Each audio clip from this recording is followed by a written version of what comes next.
Sam, and I'm making this quick video in anticipation of the upcoming aspects course to answer a couple questions and to also just let you know a few things about it. One of the main reasons that I'm teaching this course and that I'm going to be teaching some of these upcoming courses this year is because I know this is a facet of astrology that you sort of know, but you don't know how to interpret. And it's like many things, or most things, that I see with astrology students these days who understand or they know certain qualities of astrology. They know how to identify those things, but they don't know how to interpret them.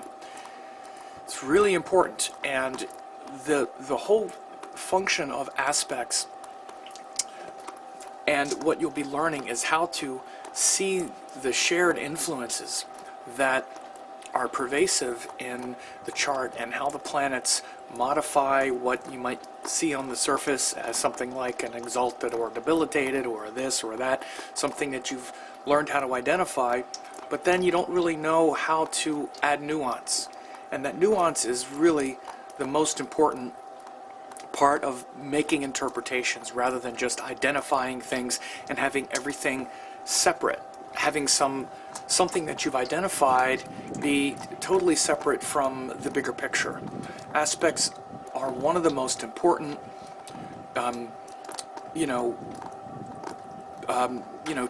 aspects of astrology that show how the planetary forces are communicating with each other.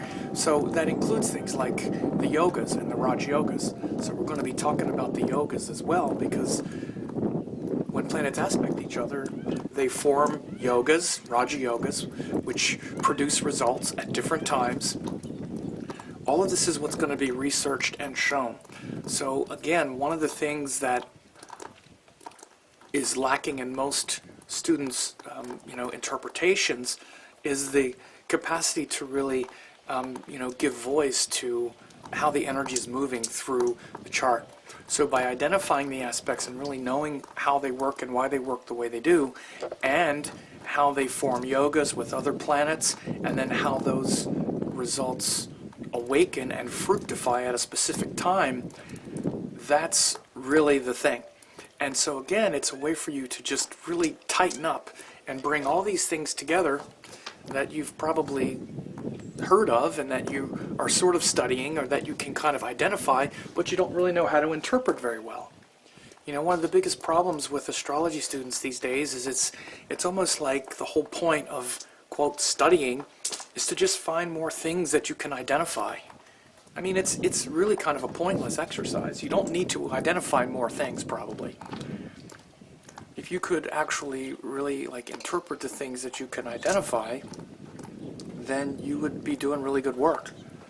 This is one of the biggest problems, is students know how to identify all of these things, complicated things, subtle things, but they don't know how to interpret really any of it. So we're going to be doing a lot of that. It's going to be a lot of interpretation.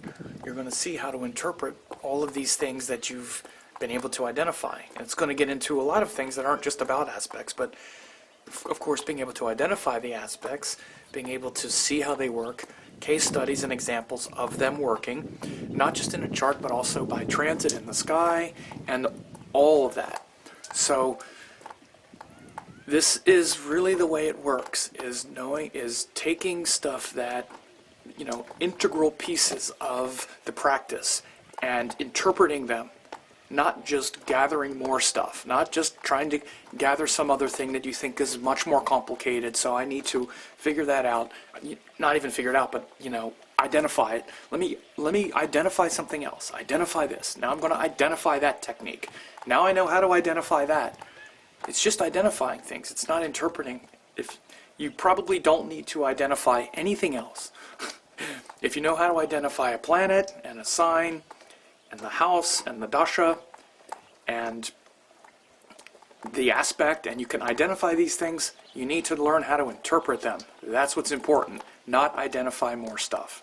So I want to convey that to you, and convey to you that in this course we're going to be bringing together all of this. All of that's going to be brought together, and you'll see how the aspects, how the planets share their influence through aspects and modify all kinds of things.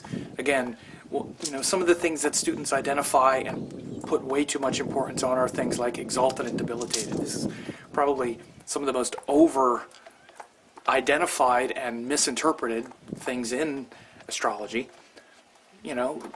People identify it, but they don't know how to interpret it. They don't know how to see its modification. They don't know how to see what really makes it ripen and makes whatever the dignity is actual. So again, this is what we're going to be talking about, and this is what we're going to be seeing.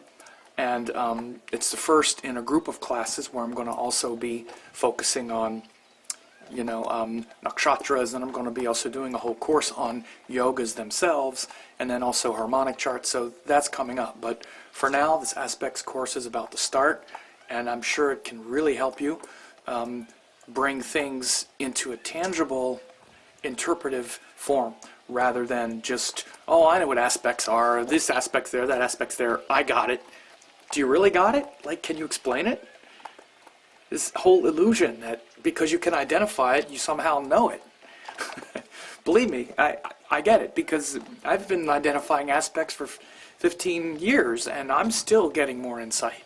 So just being able to identify them and saying, oh, I know what that is, doesn't mean you know how to work with them, doesn't mean you understand how to interpret them, and everything is about the interpretation. You probably don't need to learn how to identify more things. You need to learn how to interpret what you've already identified. So if you want to go into that, do it quick, because the course is starting at the beginning of the year, and it's already a lot of people. It's already about 50 people enrolled in the course. But, I can accommodate a few more here before the course starts.